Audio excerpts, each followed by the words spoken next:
Kinara wa upinzani Raila Odinga ameagiza mkutano wa dharura wa viongozi wote wa Azimio siku ya Jumatano, yani kesho, ili kujadili ripoti ya kamati ya mazungumzo iliyotolewa siku ya Jumamosi iliyopita.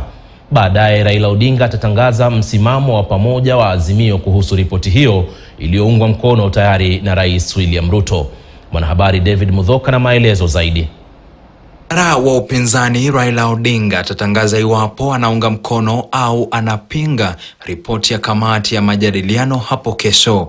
Kinara huyo wa upinzani tayari ameagiza mkutano wa dharura wa viongozi wote wa Azimio kesho asubuhi, ambapo viongozi hao watachambua kurasa baada ya nyingine ripoti hiyo kisha kutoa msimamo wa pamoja.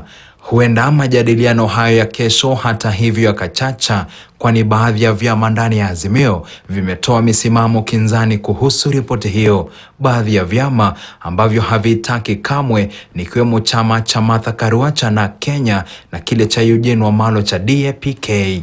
Aidha, chama chake Rais mstaafu Uhuru Kenyatta cha Jubilee Jumanne kilitangaza kuwa kitapinga ripoti hiyo kwenye kongamano la Jumatano. We are in a crisis and I know Raila will lead us tomorrow in thinking through as Azimio. As Azimio, we are together on this issue. You may hear people saying, but we are together.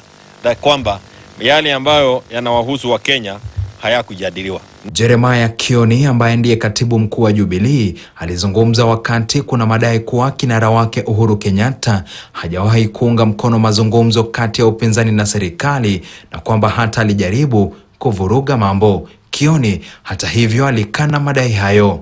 The thought that he would use his time to try and scatter the dialogue is really misplaced, is far-fetched, but in keeping with the character of KK of looking for scapegoats when they have no idea as to what to do. Kioni aidha alishtumu vikali upande wa Rais William Ruto kwa kuunga mkono ripoti ya NADCO licha ya kwamba haielezi kinaga ubaga jinsi ya kutatua gharama ya juu ya maisha nchini. In short, and what I saw from NADCO, and I know we will discuss more when we get the leadership of Raila, I saw a team that is clueless and a team that has no capacity at all to help us as a country.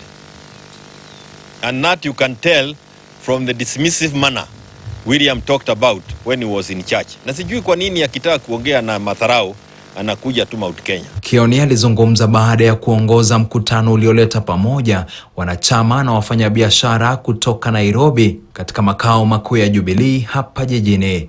David Mudhoka, KTN News. Kwingineko, vinara wa Azimio la Umoja wa